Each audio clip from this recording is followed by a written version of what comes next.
Alright, so this is our first part of the podcast. We are in Vienna. We had a hunting lodge here. This is Cameron, I'm Mac, and today we're going to answer some questions that were asked on Instagram and Facebook about hunting, and let's see what you guys had asked. Okay, so the first question is, what is the biggest thing you've shot? For me, I think it's probably a tie between, I've shot quite a few wildebeest. Thinking my carcass weight of the biggest wildebeest was about 160 kgs or so.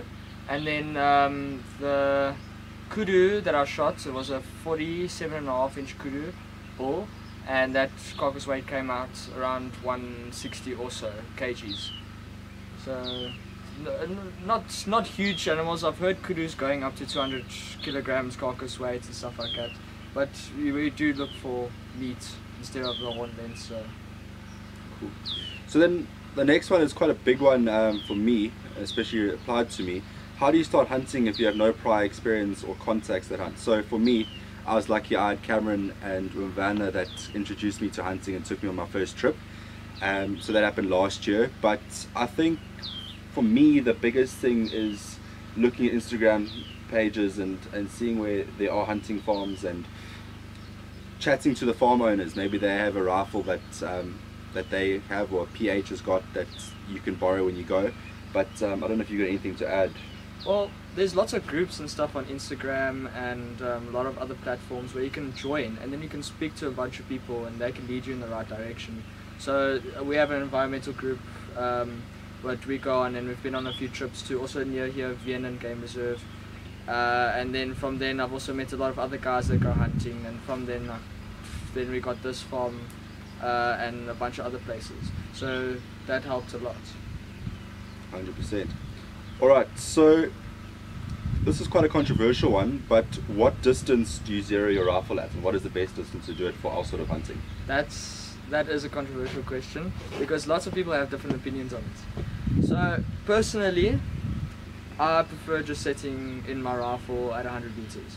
If I have changed my loads or anything, or like something happened with my scope, I would first go to 25, bore sight, take 1 or 2 shots. From there I'll adjust, and then 100 meters I'll fully adjust until it's properly zeroed. A lot of guys like to zero their rifles at around 200 meters because that's like their maximum point blank distance. So that's like when the bullet drops within a 6-inch circle. So that's the distance. So it'll probably be around, with the 30-06, like 350 or 400 meters, somewhere around there. But personally, I don't believe in that, because I don't know, I take a lot of headshots and stuff like that, and if you 6 inches off on a headshot, it's not going to be the greatest thing. You might shoot in the jaw or something like that. So I'd rather know your holdovers, so go shoot at 100, zero in, go to 200 or 150, and then just check where your bullet is dropping each time. And then from there you can use your dials, or if you have a scope that can dial. Otherwise you can just use more reticles, or take into consideration of the animal's back line. Let's say you have to hold 2 inches above the back line or so, because it's 250 meters away. That's also awesome if you have a rangefinder. Otherwise you have to get really good at ranging distances with your sort of eyes. But otherwise 100 meters for me is best. Yeah, I think that would depend on where you are. Yeah, sort of, and also the caliber. Yeah. Because lots of calibers shoot a lot faster, drop a lot less, and then also your bullet weights and stuff like that. Right here in Vienna, we're not shooting very far. I think the furthest shot that we shot right now was only 100 meters, and we don't need to hold over for anything, so we zeroed at 100 and it's fine there. Yeah, I think if you're going up to Free State or this open plains game, you're going to be definitely stretching it out. You might zero to 200, you're going to definitely stretch it out and see. You should make sure of, like, they call it dope, data of previous engagements. So go to the range, make sure you know your rifle, your loads, if you're hand loading. Factory ammo's good too. And then just make sure of 200 meters or further. I wouldn't go past, probably, I've not shot anything past 300 meters or so. I've known my dad, he has shot also longer ranges. I think his further shots was almost 400 meters, but it's in my opinion it's unethical to shoot further than that. Rather get close to the animal. I understand if it's a difficult situation or in a difficult position, but take it as it is. Alright, this one. What is the best hunting gun? Now, are we talking about gun or caliber? Let's go with caliber. Okay. This is very opinionated. If you see a lot of YouTube videos and a lot of Instagram reels and all that, they'll talk a lot about what's the best caliber, but they'll never get to the point. Like, what is their opinion? So they'll say, okay, 306 and 308 and this and this. Now, if we're looking at hunting, now we're in South Africa, so our animals are quite stout. We've got big game animals, kudu, wildebeest, we got zebra and all that. So we usually stick to probably smallest 243 all the way up to the 30 cals. I wouldn't go much bigger than that. You get the 375 H&Hs, but I feel it's a little bit overpowered for something like a Impala or so. So an all-rounder caliber, something like the 306 is awesome. You get some good grain weight bullets for it, some really nice bullets too, like let's say Barnes TTSXs, you get some nice 100D interlocks and stuff. That'll work perfectly here. Going at a good speed, got a very nice maximum point blank range, so it drops fairly alright. And then you can still hit a kudu and put it down easily 400 meters plus if you have to. For me, it's difficult because I really like the 7mm. I've never had one myself, but I think I've shot one. I think it was a 7 by what was it? It was a 64 Brennecke. No. Everyone's gone. Yeah, it was 52. 7 by 57. Sorry. Yeah, 57. That's right. And that was very nice. And the thing is, the new high BC bullets for long range shooters and stuff like that, they come out with hunting bullets, and they help a lot with weight retention. Wait, no, sorry, not weight retention. Sorry, energy retention. So when you go and shoot at long ranges, there's minimal drag. They drop a lot less, and you can have a heavier bullet. The only problem is you need a faster twist rate. So I'll probably go, if I had to choose a caliber for where we are now, 7mm Rem mag. I don't know, that's got a very close place in my heart. It's either between that or even a 6.5 bullet at the moment. 6.5 bullets are really nice, so you can go with like a 6.5 PRC. A lot of the farm owners don't like that. So if we talk about that now, we've spoken about not shooting more than 100 meters, and I think especially the PRC is when you start stretching it out. So yeah, you can. I think for me on that question, definitely I'm guessing I would go 3006. Yeah, this one, that's it. Yeah, so we got the 3006 suppressed. Yeah, those are reloads that Cameron did, but I think it was shooting well at the range, and I think. So we got 180 grain spear bow tail, and I'm using Selin billet brass. It's what I had, and I'm using, I think it is 49 grains of Riflex powder. Yeah. So it's doing pretty well. We've shot with those loads before. First time we're hunting with them. We want to see how it goes. We haven't shot anything with it yet. Otherwise, you can stick to your old calibers. Any of the 30 caliber old calibers like that, or also the 7mm, the 7x57. And definitely the 270 as the well. 270, I have a soft spot for the 270. I love the 270. I've shot quite a few animals with the 270 now. And a lot of people have this misconception that it's a caliber that's too fast. It might penetrate too deeply and not expand, or otherwise it will expand too much. But that's all in your bullet. If you use the right bullet, I'll give you an example. Sierra Game Kings. If you shoot 150 grain Sierra Game King, they are awesome bullets. They do not fragment too badly, and they have solid expansion, so you won't penetrate or fragment too badly. Very similar to if you had to load the 3006 with a 150 grain, going similar speeds, similar pressures, not really, but you get the gist. So I'd love actually to get a 270 one day. Awesome caliber. It's also nice and flat shooting. Your opinions? Yeah, you just like the 306. No, I love that 270. I think when I was looking at buying it, 270. Let me show the 270. Yeah, so it's we've got a 270 Musgrave. Yeah. It is show clear here. And we're rocking a Lynx. This is a 3-9x42. Awesome rifle for here in South Africa. Scope, you can shoot up to 300 meters no problem without having to worry too much about parallax adjustments and not enough magnification. It is a, like I said, it was a Musgrave, so it's made in South Africa. 5-round internal mag. Got a solid sort of Mauser style bolt. It's got the external extractor and stuff like that. This rifle is amazing. So back to the question, what is the best hunting gun? In South Africa you'll see a lot of these Musgraves. They are known reliable, they'll do the job, and this wood is actually very nice. They're accurate. A lot of other rifles, have you seen like Hauer? Hauer is a good one. Hauer 1500. For the price point, it's probably one of the best. Probably in South Africa you won't beat it. Yeah, you'll get a lot of Hauers. You go to farms, you'll see all sorts of Hauers there. Remington 700s, the newer ones, quality wise, not so good. The polymer stocks are very flimsy, but I can't say much about the Hauer ones either. I'm not mad about the stock.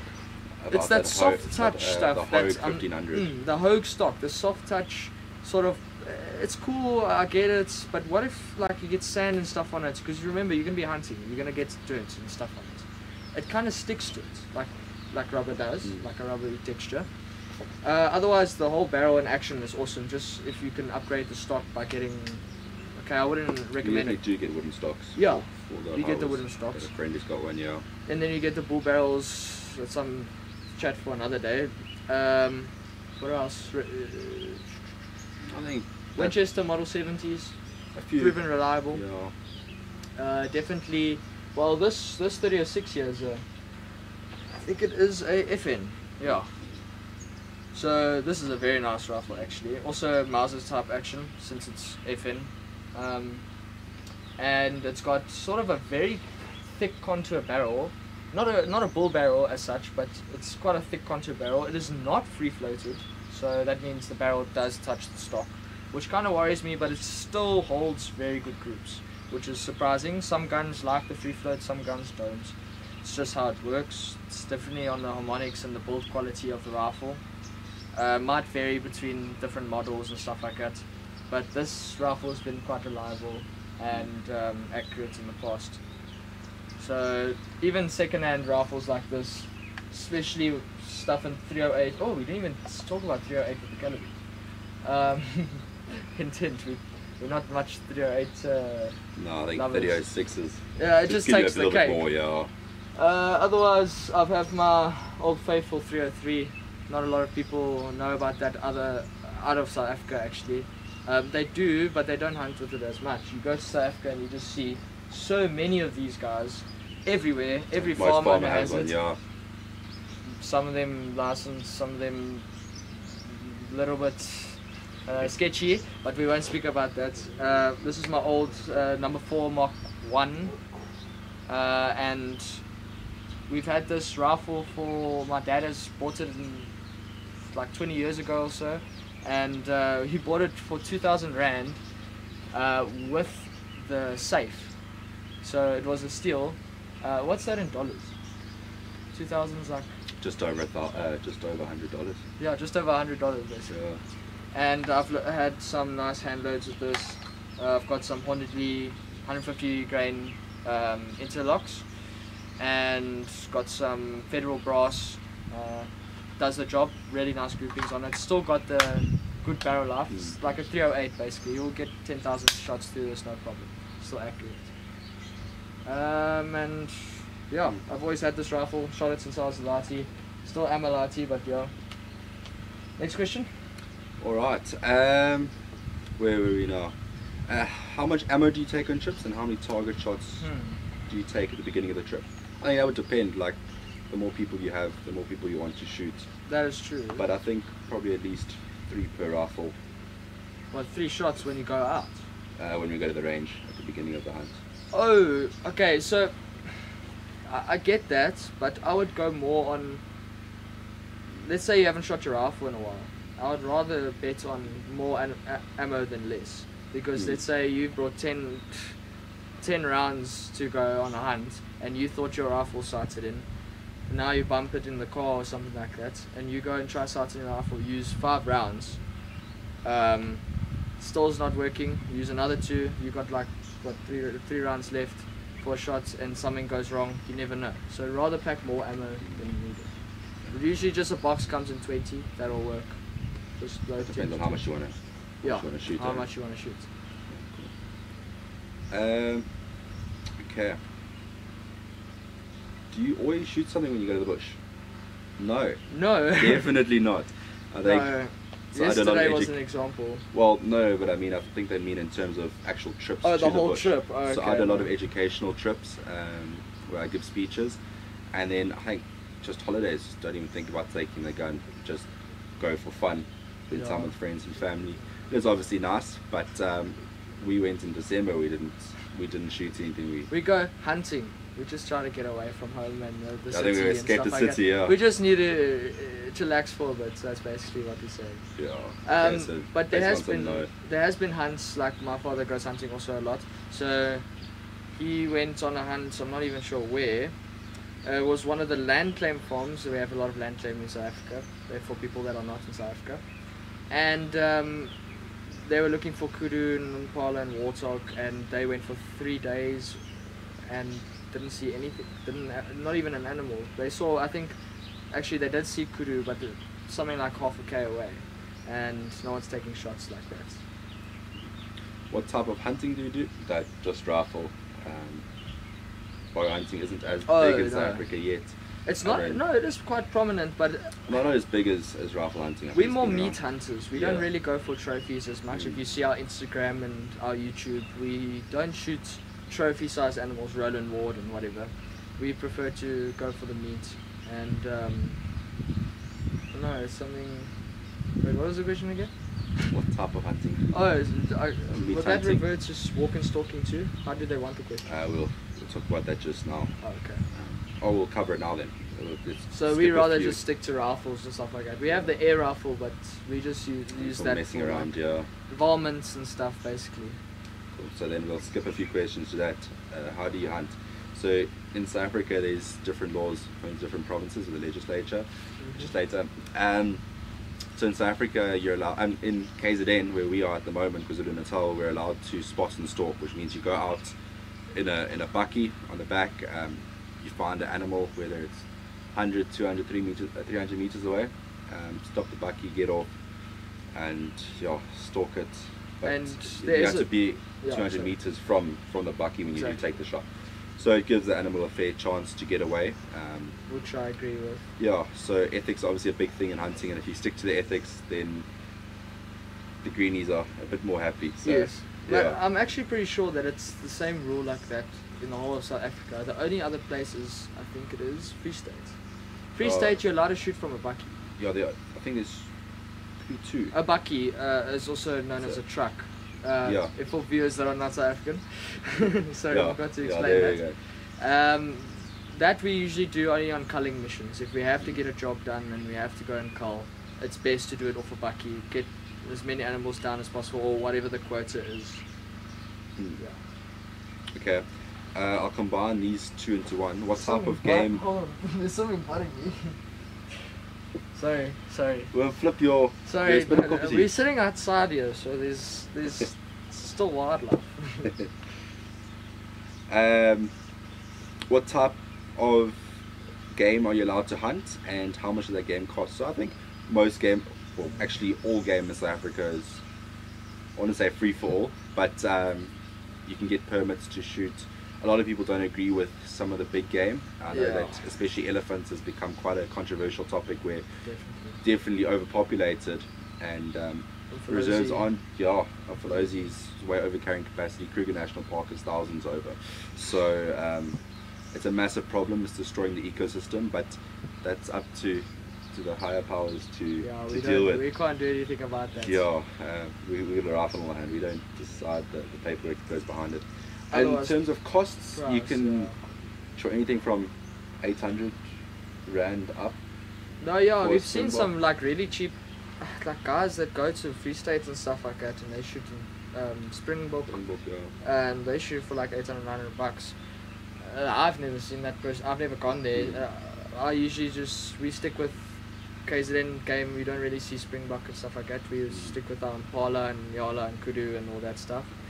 And your impala is a common animal you'll get for ranging from like 1,200 to all the way to 2,000, depending on if it's male, female, if it's a trophy, if it's a ram. It can go all the way up to 4 to 7,000.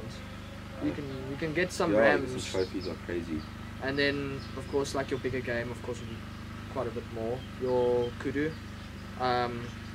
females range from 5 to 6 grand plus. Males up to like 15, 20.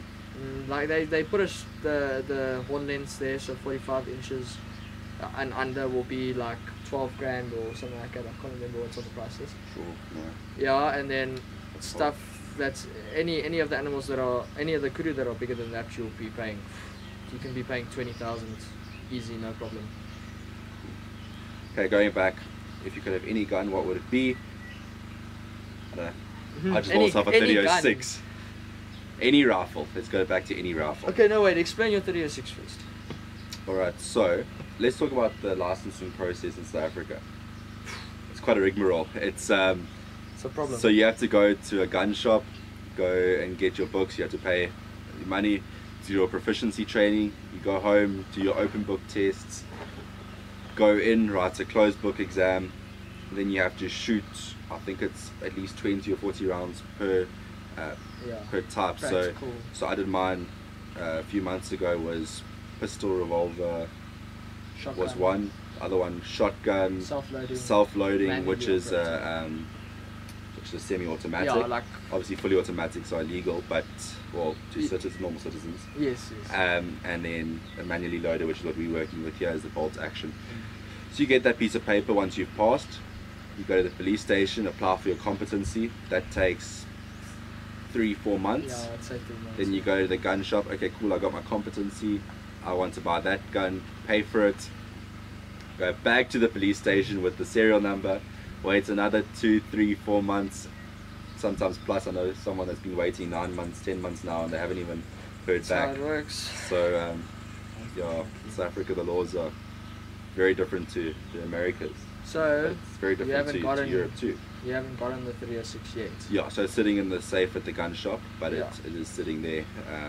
But yeah, I think 306 for KwaZulu-Natal Bush is what I think is pretty optimal. I've done a lot of research on it, obviously, a lot of YouTube videos. But yeah, I think that's what I came to a conclusion was going to best fit my needs. And you said it was a Marlin? It's a Marlin XL7, yeah. XL7. And then that's the synthetic stock. Does it have a bull barrel?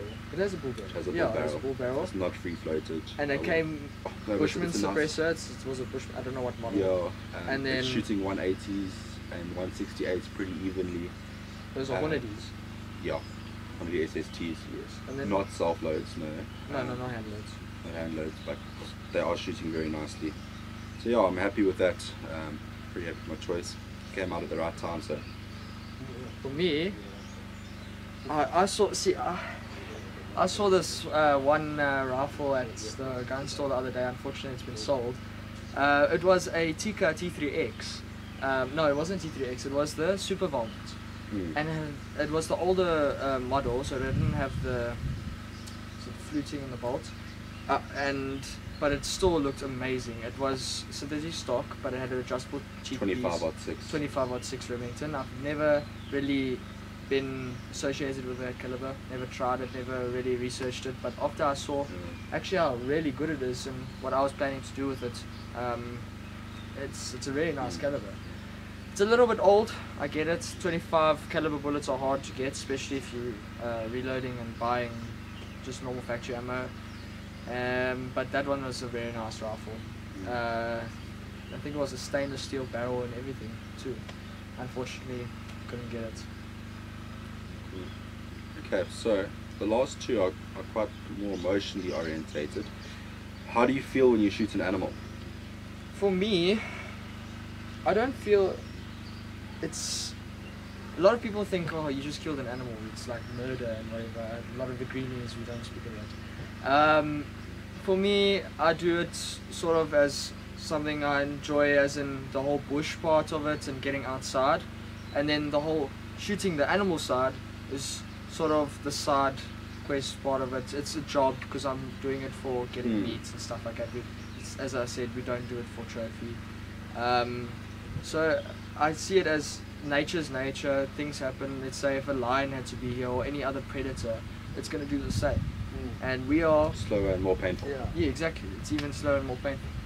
And we as humans have developed. Think about a snake. A snake uses venom. If we had to go and poison an animal, you would think it's very unethical. Because we've adapted to make our own tools to harvest game. So we've adapted, like we can make these rifles and such. So that's how we hunt. We don't go and use venom somehow or any other ways of killing animals. It's a humane way of doing it. It's a lot more ethical than snaring and definitely the dogs. Yeah. I think it's like a sense of relief. So you don't want to injure the animal. So once you shoot it and you see it go down, there's a big like weight off your shoulders almost. Because so when I look through the barrel, I've got a job to do, and if I do it correctly, same as anything else. If you're a lawyer, you win a case, you're relieved that you won the case. If I shoot that animal, same feeling. Yeah. You know, it's done. You've done your job. You've done it well. Yeah. And as a hunter, it's your responsibility to do that. No, exactly. Make sure one shot, one kill, as ethical as possible. No, exactly. Okay, cool. So the last emotional one, and now I've got one extra one that I've just thought of now that I'd missed earlier. Okay. What do you feel? This came from one of my friends on Instagram, or one of our followers. Sorry. What do you think about vegans opposing hunting? I don't think I want to speak about this now. Like I said, the same thing with the whole snake and the whole. I feel like people can't tell us we can't do it. We are. If you look at our teeth, our structure of our teeth, we have canines and we have normal molars and stuff like that. So we are omnivores. We eat meat and we eat vegetables and fruits and such like that. So it was a natural thing for us to do so. So vegans, I get what they're going for, you know, save the environment and everything. But if we had to do hunting in the correct way, which some people don't, our environment will improve from that. It's true. We will help bring up numbers, believe it or not, because we're taking down numbers of other animals or something. Because of land old capacity. breeding bulls that Exactly. have left the herds. So I don't agree with it. But I'm not going to go and fight them because they're a little bit, can I say? I think sometimes they're set in their ways. Although saying that, last week I was up at Vienna and interesting one. We had a vegan on the trip, and I managed to change her view about hunting. That's something that's very difficult to do. No. That is so not telling her she's wrong, but giving facts. And if you give facts, and she can make up her own mind, then she feels that. Yeah. You know, she's the clever one and she's the one that's made up her own mind, whereas you've just aided her. And so you always be respectful. A lot of them, you see a lot of videos and stuff that they're not respectful. Yeah. So don't force your opinion on them. Exactly. Same as you wouldn't expect them to force it on you. No, they do. They do. But and I think just being respectful of each other. Yeah. In a conversation, and have a conversation, not a fight one-sided where you feel you're right. Especially when you go up to someone who see this often on videos where they come up to you and attack you for eating meat. So they plan this whole big defense, and you stay there. Okay, now what now? No, exactly. Supposed to do. I like the taste of meat. So. Me too. Biltong. Americans, you should try it. And venison biltong, yeah. Oh. Okay, so one thing that we missed earlier on in the questions: what gear do we take hunting? So we've obviously got our selection here of the 3 rifles that we've got on the trip: the 270, 303, and 306. We've got a bar pod, which we'll set up, which just pops onto the front. This is a Ampro bar pod. I do have an Atlas. I think there's an Atlas bar pod there inside, but we stick with this one just because it's our beat around bar pod basically. Okay, Make we sure got you always cleaning have rod. these. This is important. This and a cleaning kit. I accidentally left the cleaning kit at home, but don't worry about that. The cleaning rod, please keep that with. Let's say you had to let your rifle fall accidentally. It happens. It's hunting. Let's say your barrel gets full of dirt or whatever. You need to clean it. You're not going to shoot a round out before you clean it. Otherwise, things can happen. Barrels can blow up. Pressures can increase. You don't want to be in there. Cool. And then I think a good cap, good hat. Yeah. Definitely spare ammo. We got a water bottle. Shameless knife. plug. African Huntsman. DM us, Instagram. There we go. There we go. Yeah, we got a whole lot of different ones. We got one on here too. Yes. Obviously bush clothes. So we got khakis. Oh, yeah. So I need to show my. Gaiters. It's not mine. It's his. But Gaiters. Nice bush shoes. We got fellies. yeah. Like the bush shoes. So binoculars, rangefinders. We actually got a golf Optional. rangefinder. You can get a helps. golf one. The golf Yeah. ones work if you don't shoot past a certain distance. They're really nice to have. So binoculars, which often we use the scope of the rifle. It's got a much bigger zoom on some of them. So yeah, knife. Make sure. Yeah, carry a knife. I've been there. Problems have been. Yeah. never So mind. we've got, obviously for content creation, we've got two big lenses. We've got a 150-600 and a 70-200 f2.8. We've got them on a 70 and 70 Mark II. We've got that as a close-up camera. We've got an 18-55 on this 700D. We've got a drone just for extras, and then I think rain jackets. That's important. Oop. That was the shooting sticks, by the way. Okay. That was A shooting- nice thick bush jacket. Yes. Definitely helps. And then Especially in South Africa, if you're shooting in the bush, this is. Your and then friend. shooting sticks. Yeah, I know. Tripods also, people use tripods a lot Yeah. and then attach them to the rifles. That's cool and all, but sometimes they get a little bit heavy and it's hard to get them off unless you get like Skypod and I forgot what the rail's called. And don't feel bad if you didn't know anything about the camera equipment, because I didn't either. A lot of people are going to feel that way about some The of the stuff. rifles. Yeah, the rifles, cameras. Yeah, I think Otherwise, you get to know the stuff. Obviously, good socks, you forgot gaiters about the help. water bottle. Let's make water bottle. Oh, my bad. Always take at least a liter. Yeah, So that obviously attaches to the belt, so it carries very nicely. I'm thirsty. Oh, we didn't mention much about it. So on the 3006 here, we got a suppressor. That just helped a lot of farms now in South Africa, especially KZN. A lot of my friends have gone to where they want a suppressor on. A suppressor basically sends the sound waves and slows it down. Yeah, It it also suppresses the sound. Yeah, it suppresses the sound and minimizes recoil, which definitely helps. Helps a lot. So you can shoot consecutive animals. And especially if Yeah. you're culling or if you have a younger shooter, they would appreciate something, let's say a 3006 and you've got a 7-year-old just shooting for the first time, something that dampens the recoil down a lot will help. Yeah, no, I think that's definitely important now. It's available, so why not use it? Sling. Yeah, we got the sling. Look, I don't have a sling on my 303, but slings are very important. So, obviously walking in the bush, this is safe. This is safe. So, just generally walking in the bush, you're going to be carrying in front of you, you're not going to have it over your shoulder, especially if you're on a spot and stalk. So you're going to be keeping in front of you, but long walk back, It helps a lot. carrying an impala, It's a carrying lot. kudu, It's a lot better to have that. and then it just takes the weight off, and you've got your hands free if anything happens. Exactly. Other than Walkie-talkies. Walkie-talkies, We they're could on have them charge at the moment. optional. Yeah.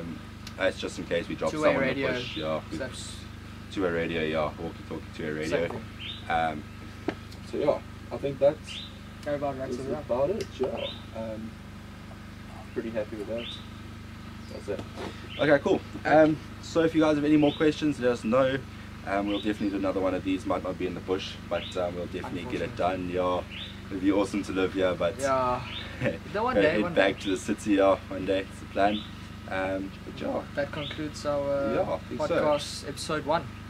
cool. Thank you very much, guys. See you guys in the next one.